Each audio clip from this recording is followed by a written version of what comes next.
പ്രിയ പ്രേക്ഷകരെ, കഴിഞ്ഞ ദിവസങ്ങളിൽ ന്യൂസ് ട്രെൻഡ്സ് വിശദമായി ചർച്ച ചെയ്ത വിഷയങ്ങളിൽ ഒന്നായിരുന്നു സംസ്ഥാനത്തെ LPS റാങ്ക് ഹോൾഡേഴ്സിന്റെ സമരം എന്നത്. അവർ ഈ 2024 പരീക്ഷ എഴുതിയതാണ്, 2025 ലിസ്റ്റ് പ്രസിദ്ധീകരിച്ചതാണ്. റാങ്ക് പട്ടികയിൽ ഏറ്റവും മുന്നിലുള്ളവർക്ക് പോലും പല ജില്ലകളിലും നിയമനം ലഭിച്ചിട്ടില്ല എന്നതായിരുന്നു അവരുടെ പ്രതിഷേധം. അതിൻ്റെ അടിസ്ഥാനത്തിലാണ് ഈ റാങ്ക് ഹോൾഡേഴ്സ് കഴിഞ്ഞ ദിവസങ്ങളിൽ പുല്ലു തിന്നുകൊണ്ട് സമരം നടത്തിയത്, ചിതയൊരുക്കിക്കൊണ്ടുള്ള സമരം നടത്തിയത്. നിരാഹാര സമരം ഉൾപ്പെടെ തുടരുകയാണ്. കഴിഞ്ഞ ദിവസം 36 ദിവസം പിന്നിട്ടു ഈ സമരം എന്നുള്ളതാണ്. ഇപ്പോഴിതാ സെക്രട്ടേറിയറ്റിന് മുന്നിൽ സമരം നടത്തുന്ന LPST റാങ്ക് അസോസിയേഷൻ ഭാരവാഹികളുമായി ചർച്ച ആരംഭിച്ചിരിക്കുകയാണ്. പൊതുവിദ്യാഭ്യാസ മന്ത്രിയുടെ ഓഫീസിൽ ആണ് ചർച്ച. ആംബുലൻസിൽ ആണ് സമരക്കാർ ചർച്ചയ്ക്കെത്തിയത്. അതായത് നിരാഹാരം അനുഷ്ഠിക്കുന്നവർ ഉൾപ്പെടെ അങ്ങേയറ്റം ആരോഗ്യസ്ഥിതി മോശമായ സാഹചര്യം ആണ് ഉള്ളത്.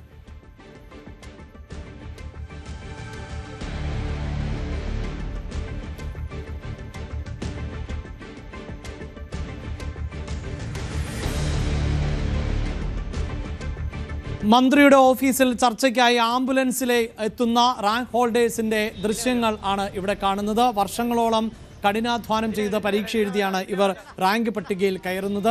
അവർ അർഹരെങ്കിൽ അവർക്ക് എത്രയും പെട്ടെന്ന് നിയമനം നടത്തുക എന്നത് സർക്കാരിൻ്റെ ഉത്തരവാദിത്തമാണ്. അരുൺ, ഈ വിഷയം 24 മണിക്കൂർ മതി ഭരണത്തിലേറിയാൽ പരിഹരിക്കാൻ എന്നതായിരുന്നു VD സതീശന്റെ വാക്കുകൾ. നേരത്തെ ഈ വിഷയത്തിൽ ചർച്ച നടത്തിയെങ്കിലും മന്ത്രിയുടെ ഭാഗത്ത് നിന്ന് ഏതെങ്കിലും തരത്തിലുള്ള ഉറപ്പ് ലഭിച്ചില്ല. വിഷയം പഠിക്കാം എന്ന് മാത്രമായിരുന്നു മറുപടി. അതുകൊണ്ടാണ് സമരം നടത്തുന്നത് എന്ന് ഇന്നലെ ന്യൂസ് 18നോട് ഈ റാങ്ക് ഹോൾഡേഴ്സ് പ്രതികരിച്ചതാണ്. ഇന്ന് അതിനപ്പുറത്തേക്ക് കാര്യങ്ങൾ എത്തും എന്നാണോ അവരുടെ പ്രതീക്ഷ?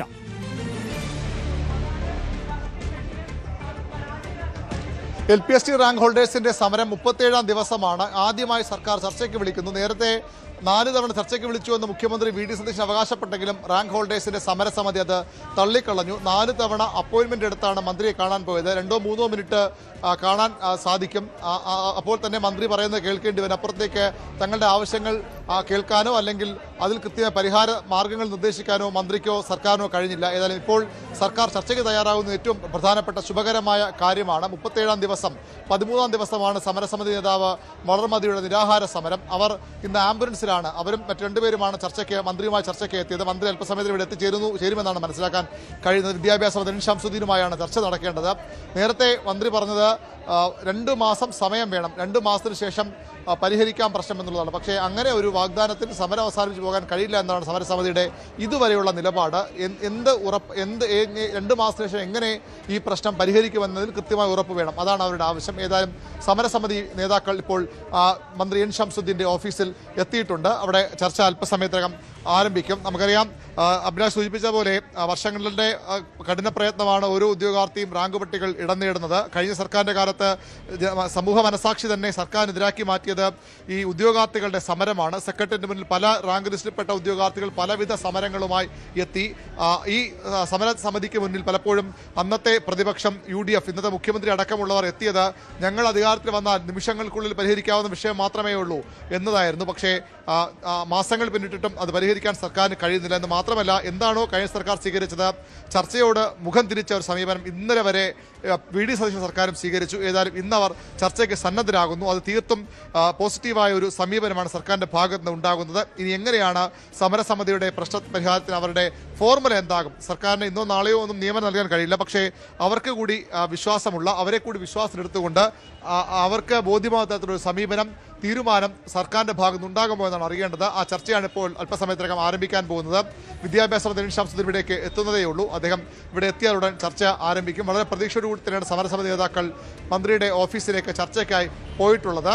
എന്തായാലും ചർച്ചയുടെ ഫലം വളരെ നിർണായകമാണ്. സർക്കാർ നൽകുന്ന ഉറപ്പുകൾ കേവലം ഒരു 2 മാസം സാവകാശ ചോദ്യത്തിനപ്പുറത്തേക്ക് 2 മാസത്തിന് ശേഷം എന്ത് ചെയ്യാനാകും, എങ്ങനെ ഈ ഉദ്യോഗാർത്ഥികളെ റാങ്ക് പട്ടികയിൽ നിന്ന് ഈ അവരുടെ ജോലി ഉറപ്പാക്കുമെന്ന കൃത്യമായ മറുപടി. പ്രത്യേകിച്ചും സ്കൂളുകളിൽ തലയെണ്ണി ആളുകളെ കുറയ്ക്കുന്ന സമയം കൂടിയാണ്. ഡിവിഷൻ ഫാൾ ഉണ്ടാകുമ്പോൾ സ്വാഭാവികമായും അധ്യാപകരുടെ തസ്തിക നഷ്ടപ്പെടുന്നുണ്ട്. അങ്ങനെയൊക്കെ വരുമ്പോൾ എങ്ങനെയാണ് സർക്കാർ പ്രശ്നം പരിഹരിക്കാൻ പോകുന്നത്?